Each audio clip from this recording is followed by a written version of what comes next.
All right. Good afternoon, everyone. Once again, I I want to use this opportunity to thank each and everyone who have shared the video, who have given out a comment, both the good and the bad. But I want to review this video, the earlier video that I made, because of so many allegations that are coming, those that are threatening me. That is what I know Ghana for. In Ghana, a young adult cannot express his or her view. If he or she does, then they either kill he or she, or they do something to the person and then intimidate the person. If we are really receiving education in this country, then we really ought to speak out whenever something is bothering us.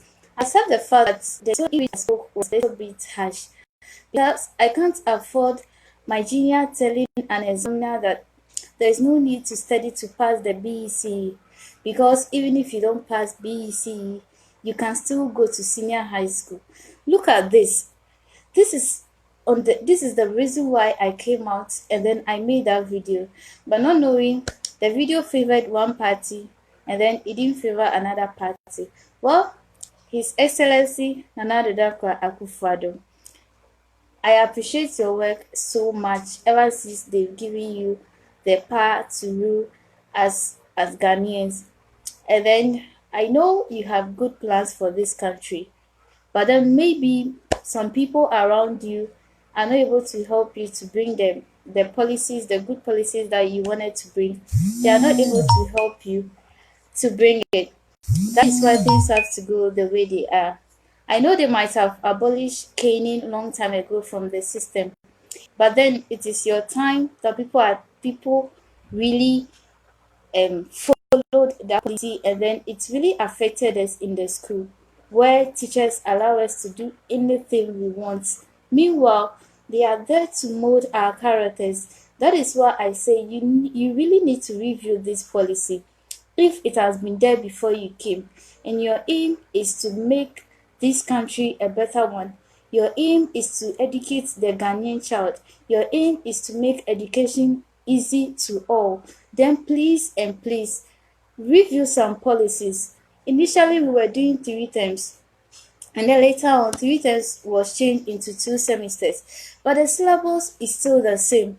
The things we study are still the same. And if we were doing 3 terms and people are still not passing, how much more 2 semesters? And even out of that 2 semesters, there are times that you couldn't have time to come to class. You miss periods and all other things.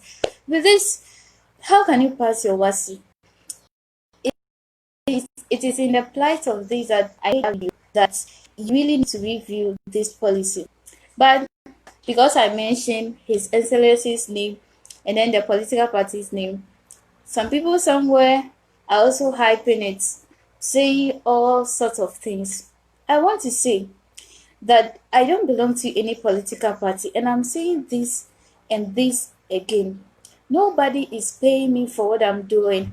I'm just looking at the future of my children. I'm just looking at the future of my great grandchildren. If I'm no longer there to direct the path of my children, what would they be? What kind of education will they have?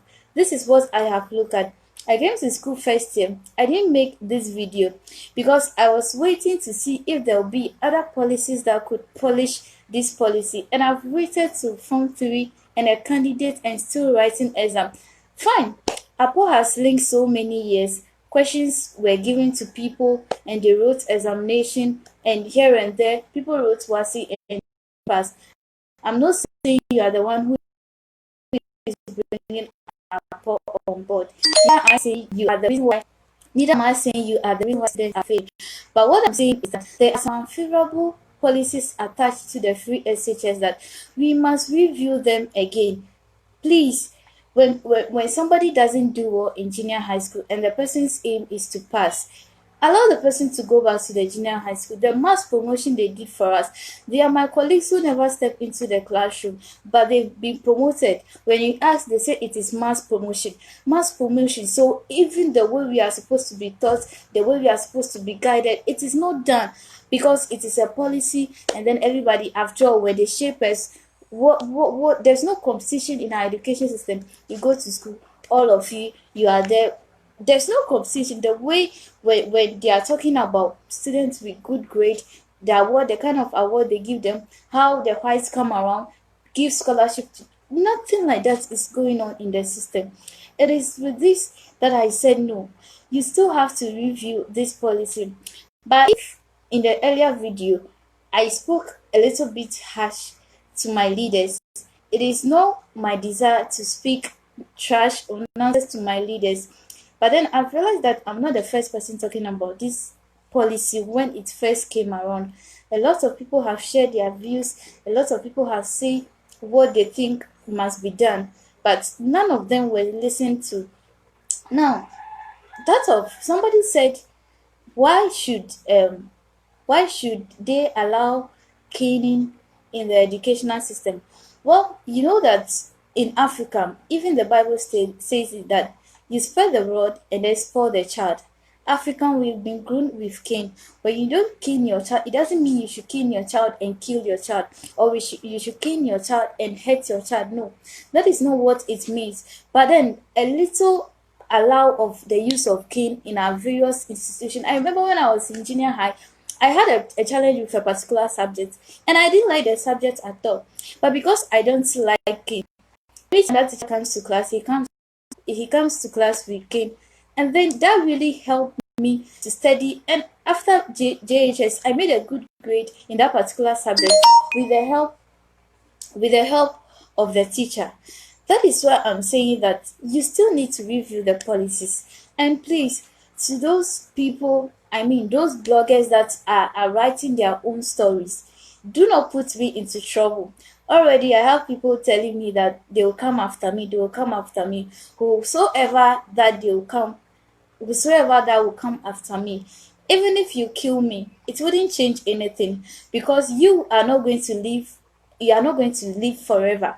You will definitely die, and whatever you do today, tomorrow it will come out, because the world is like a cycle. What goes round come out. So when you think I have come out to speak my mind, and all the traits I'm receiving, I'm not all the threats I'm receiving, I'm not going to be moved. I'm not going to be intimidated by anybody in this country, because I believe that if I have the right to vote, then I have the right to speak about the way things are going.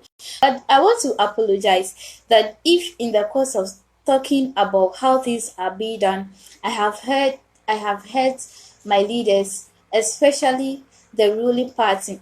I shouldn't have mentioned their name, because all other parties who have ever ruled had their own flaws. So I was speaking in general, but not knowing, for mentioning the New Patriotic Party and His Excellency's name has really got people to know that I was attacking them. Who am I to attack the president? I cannot attack the president. I can only share my views, and it is my view that I'm sharing. So please and please, I'm begging you in the name of God, do not listen to people that download the video and put it on their blogs with their own stories. I don't have any intention. Some people say somebody is paying me. Nobody can buy me, because whatever I have been born to do on this can never be bought. If NDC wants to buy me, NPP wants to buy me, no, they can't buy me. You can't tell me, because I cannot afford having my children having education that will not make an impact on them. No, I wouldn't. So those saying that they have paid me, nobody has paid me. The same way when another political party comes into power and is doing the wrong thing, I will say it. I'm not saying, I don't know whether because I did this video in the time of NPP, that's why people think that I've been paid to do this job. I have not been paid to do any job. But then one thing I want you to know is that when people speak, you ought to listen. I spoke very harshly because I have read several stories where people were telling you that we view the policy. Even when I remember when I was in the junior high school, we thought that education was going to be, there was going to be a cutoff. So we were bent on studying very hard. And then because we feel that, oh, when you have a scholarship, it do well in academic and then excel very well. But we go to senior high school to realize everything is free as they claim. But in other words, I also say that this policy is not free because when you come to my school, we don't have enough boarding house facility. So majority of the students live in town and they have rented. These students face a whole lot of problems, if not from the society. They either face financial problem or all other sorts of problems. Why not build infrastructures, and then when the free SHS starts, we have all the students on campus. Where we are, we live in, some of us live in town, and you come across a whole lot of dangers. What do you say about this? I know it is not your will to put the Ghanaian child into danger, but that is how things are being. Things are going on right now. We are in danger because we have decided to rent, and there's no space in the body house, and so and a whole lot of things. Please, please, my only point is system we are having. I'm not politicizing anything. I'm not doing politics. I'm not a politician, and I'm never going to be a politician. I'm just a young child who wants my voice to be heard. Even if the elderly want to play politics, I am not playing politics. I am not interested in whatever political parties are doing.